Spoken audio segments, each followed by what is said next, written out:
Hey guys, AlduicS here, and we're back with Season 1, Episode 10 of Raven of the Inner Palace.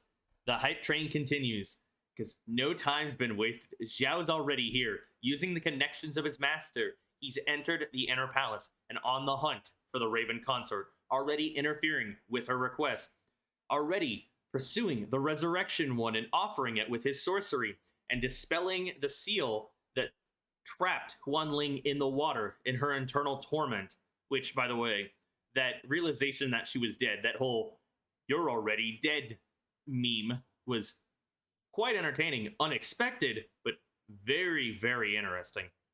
It was so brutal watching her age and everything once she realized she was a spirit and truly become a ghost, truly become a spirit, truly look like a corpse.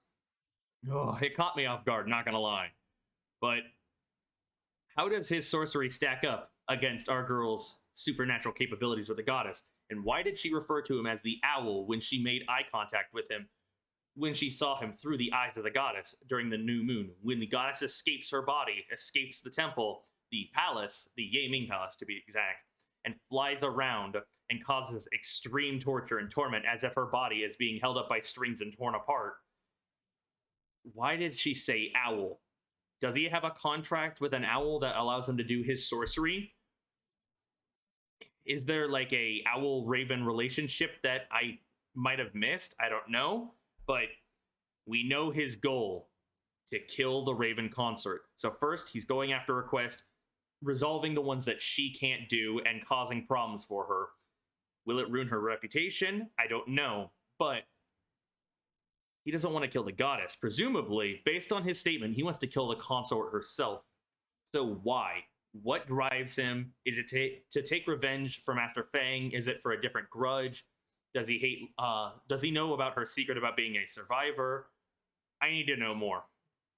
But before I hop into the next episode, I do also want to mention the whole storyline of the Water's voice and the cruel reality and how, I guess, out of touch, unable to see that they were the abuser, the one wrong in the situation with Wanlin and Huanling. God, that whole situation was fucked. It was depressing, and I was very glad that she had been trapped. But now she's been released, and the way it sounded like glass shattering when that sorcery spell was broken and everything. Oh boy, we're already gonna get into the hype stuff because it's been banger after banger ever since the Tale of the Winter and Summer Kings. But before we hop into the episode, make sure to check out my links down below: my Twitter, my Twitch, my Kitsu, my Patreon, my Discord, even my VOD channel. Support me on all those platforms. It'd be very much appreciated if you did. Every bit helps to support this channel to make sure I keep producing content and keep going, because YouTube's not exactly sustainable in of itself, especially when you can't even advertise, monetize your own videos, to be exact, because I don't meet the requirements yet. But in addition to those, while you're checking out those links, make sure you have a like, comment, subscribe, hit that bell icon to be notified when I upload next. It tells YouTube that there's engagement, that they should promote these videos. And if you're just loving Raven Consort, Raven of the Inner Palace, though I do just refer to it as Raven Consort, to be fair, it does get confusing. Yes, I know. But show me some love. Anyways, let's hop into this. After this, only 3 episodes left.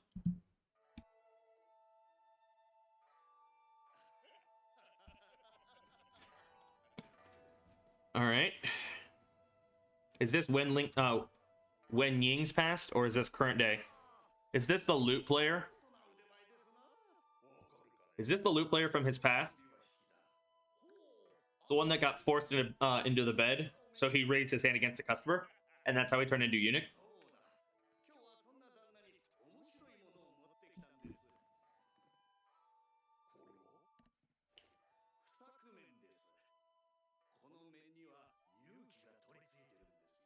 Oh? Possessed by a spirit? That doesn't seem like a good idea.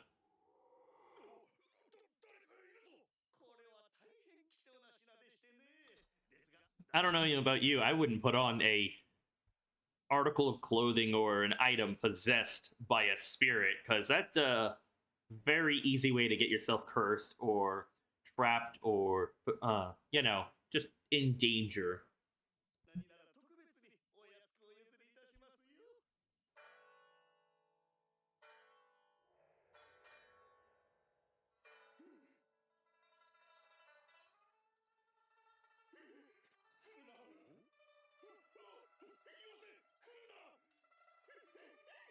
It's responding to her loot.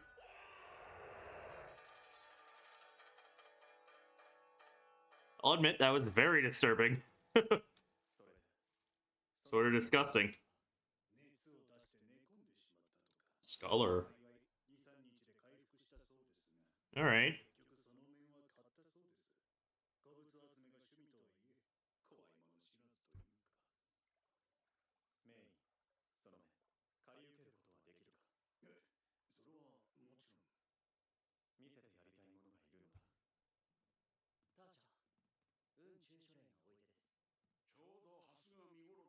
Chancellor Yun, okay.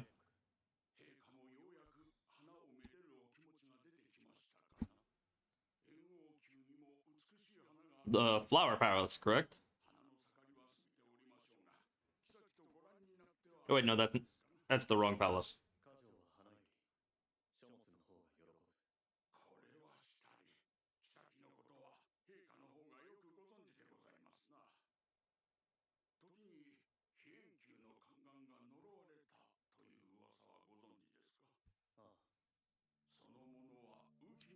Oh.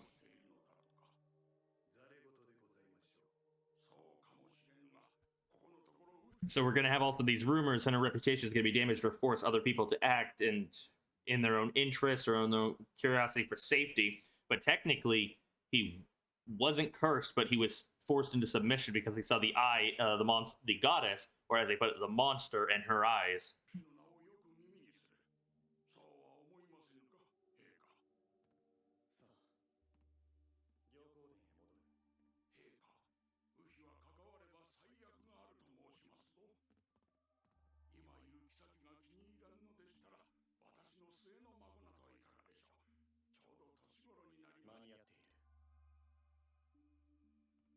Always doing those power grabs.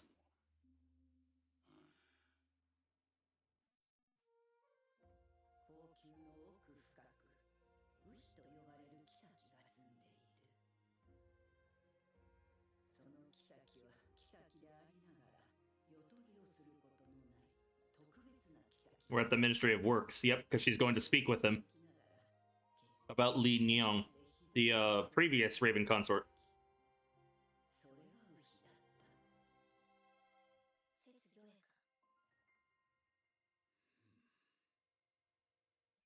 I wonder what he'll be told. He'll tell her.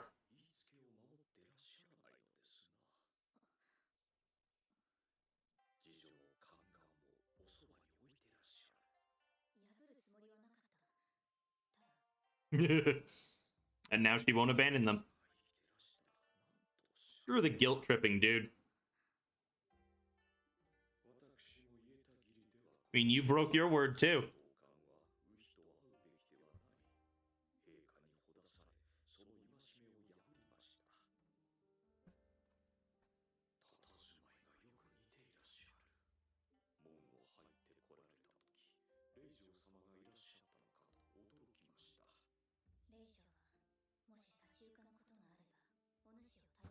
Alright, that's how much she trusted him. She also appeared before him in a dream, and after all, as a spirit.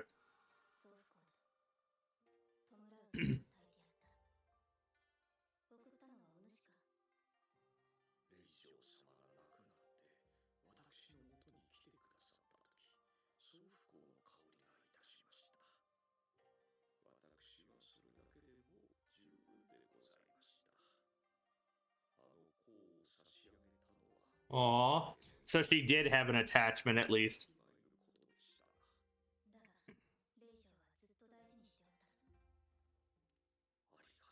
Aww.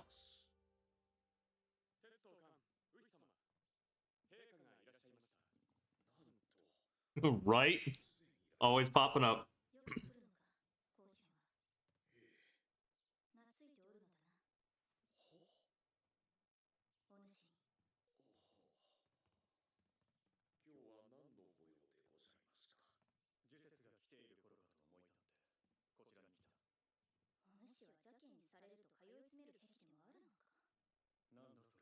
Hmm.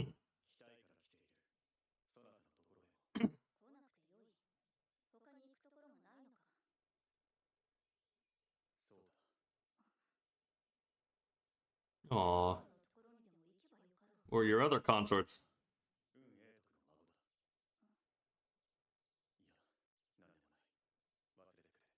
At least with you, he doesn't have to worry about power grabs or shit like that.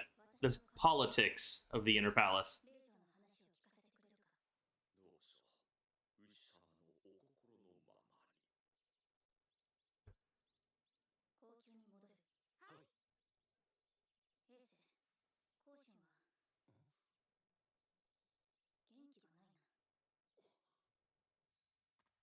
Aw, already reading him.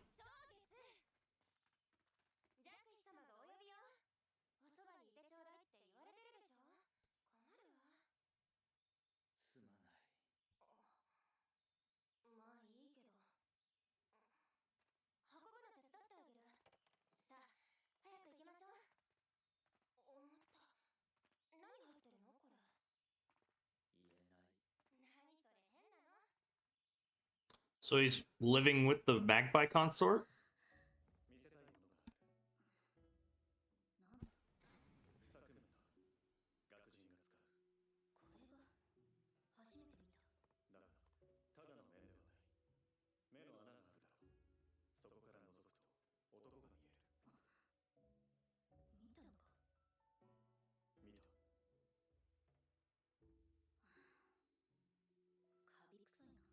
It stinks of mold. Oh, that was really adorable.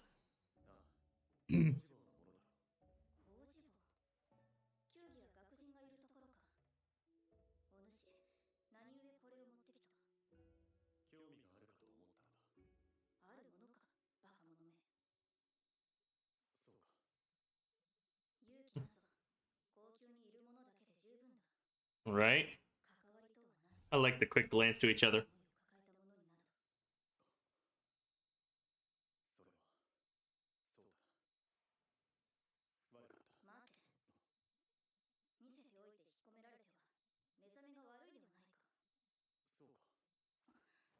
That little blush too. Very forward of you.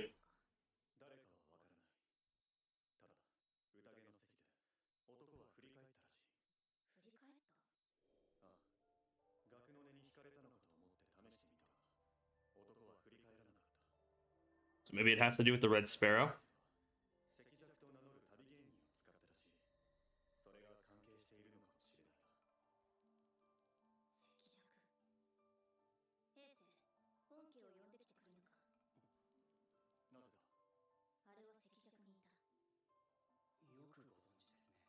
Because he confided in her. Because he trusts her enough.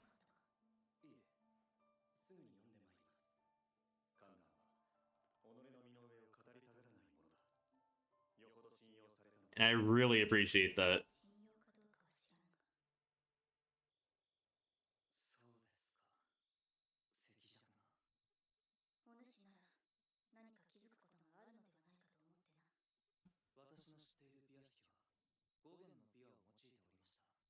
I think I saw 5 strings.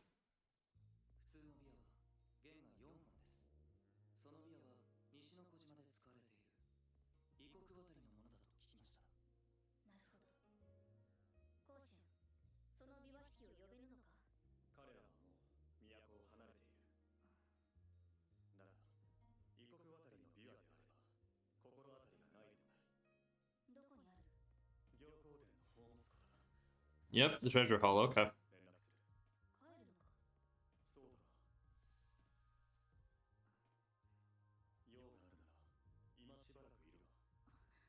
You gotta ask for it. That slight pout.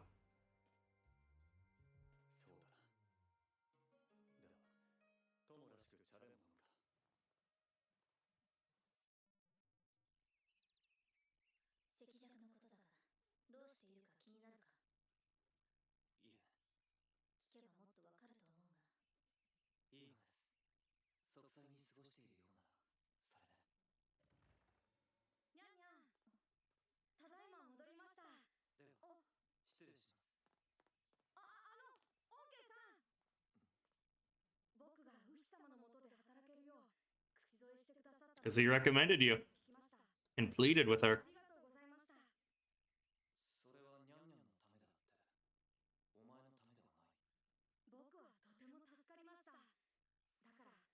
I like that he's just carrying around Xing-Xing.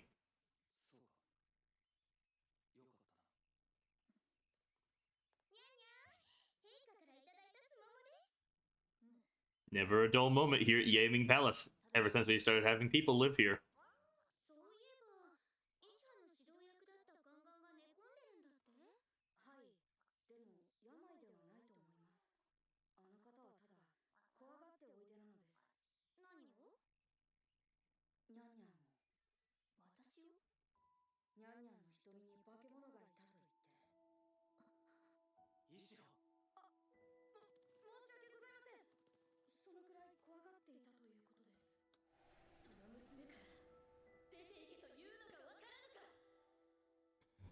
Yeah, that fear that losing your power, or losing grip on your power.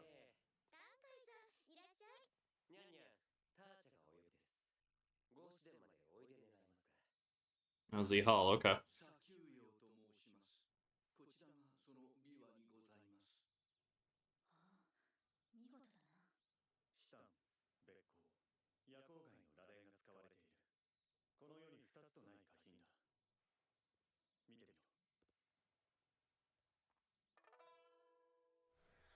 Yep, already turned around.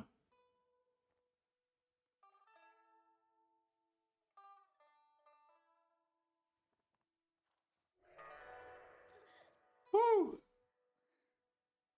Much like her, and gave me a scare.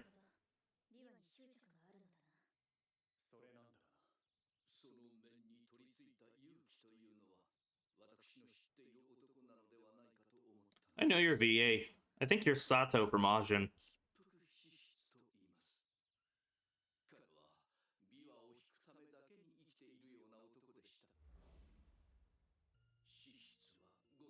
Okay.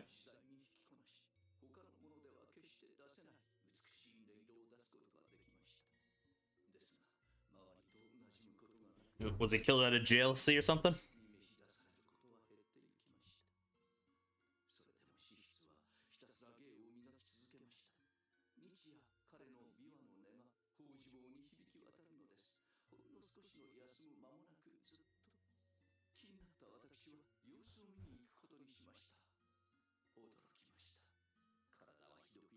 He was not even. It was like he was possessed. Not eating or anything.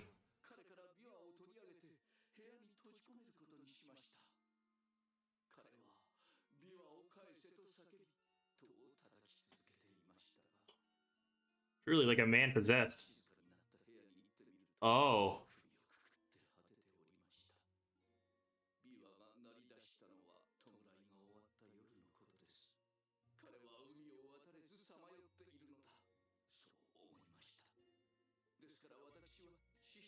Oh.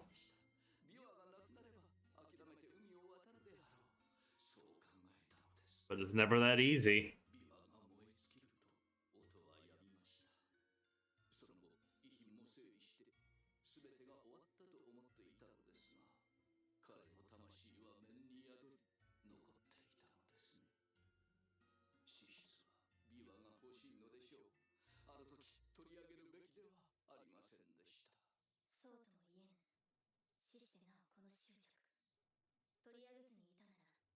To a demon?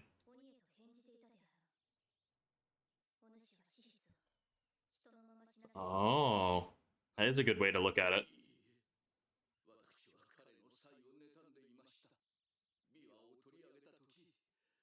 It was a moment of weakness for you.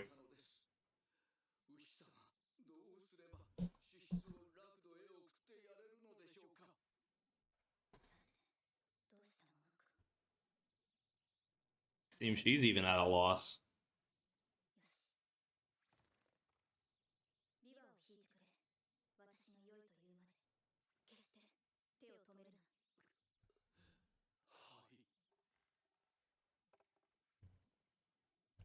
There we go.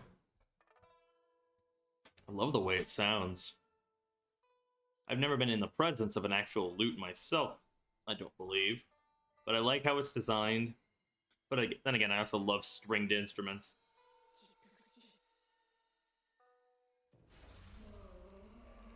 Oh, the way he's crawling out of the mask.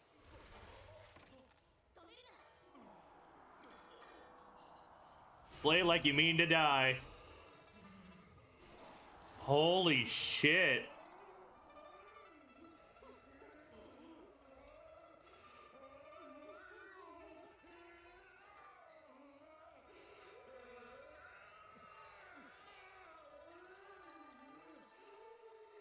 He wanted to touch a lute again. It's what returned him to normal. That shot is pretty. Actually, screw it. It's beautiful.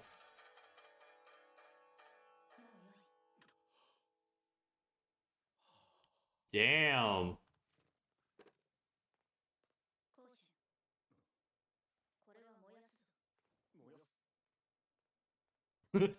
No fucks given, already left. But it makes sense.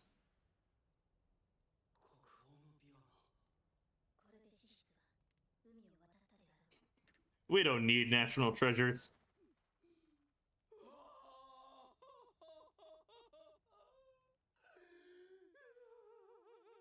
Wonder if that'll step on some people's toes, though, that she burned a national treasure.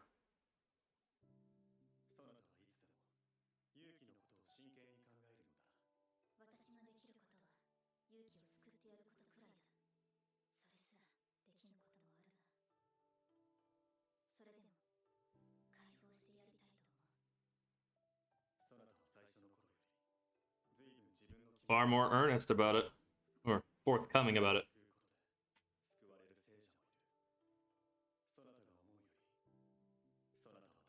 Aw, I like that sentiment.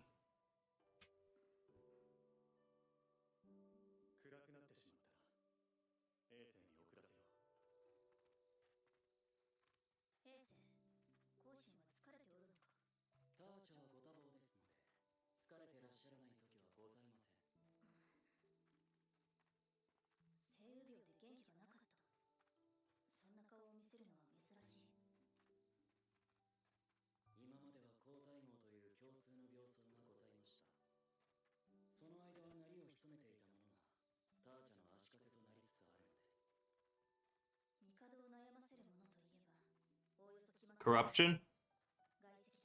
Yep. The eagerness of relatives?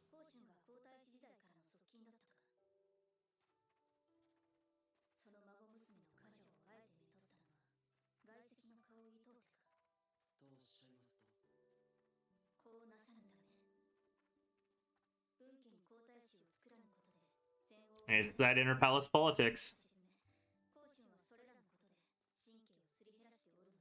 But I like that she's showing such concern for him. It's really nice.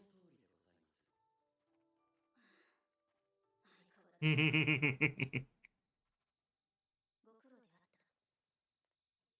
got a bad feeling, though. Is Xiao in here?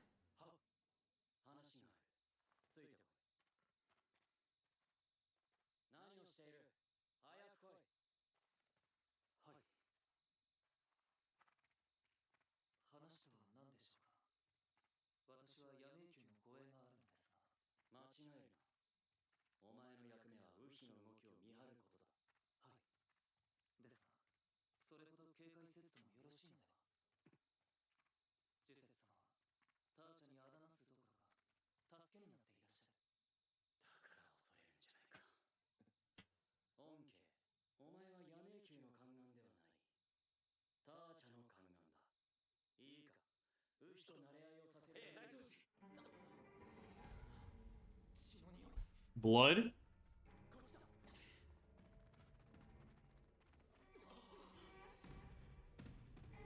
That girl. The one from the Magpie Consort. And we're back. I can appreciate Wei King's overly cautious nature, his extreme desire to protect the Emperor, to be on the lookout for threats and issues that could arise, all to maintain a level of peace, safety, and security for this man. Because he's already had a rocky life, and he wants them to have a nice rule without too many issues. And depending on how it goes with the Raven Consort, one wrong misstep and it could be chaos, especially after learning about the Winter and the Summer Kings. He has every right to be concerned.